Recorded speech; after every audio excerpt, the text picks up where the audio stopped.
আসসালামু আলাইকুম রহমতুল্লাহ বরকাত। আমি আছি মক্কা মুজদালিফা।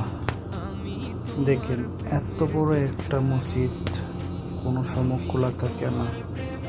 যখন হজের টাইম হয়, হজের একটা দিনে যখন লাখ লাখ হাজিরা আসে, মক্কা থেকে আসে, তখন আরাফাতে যায়।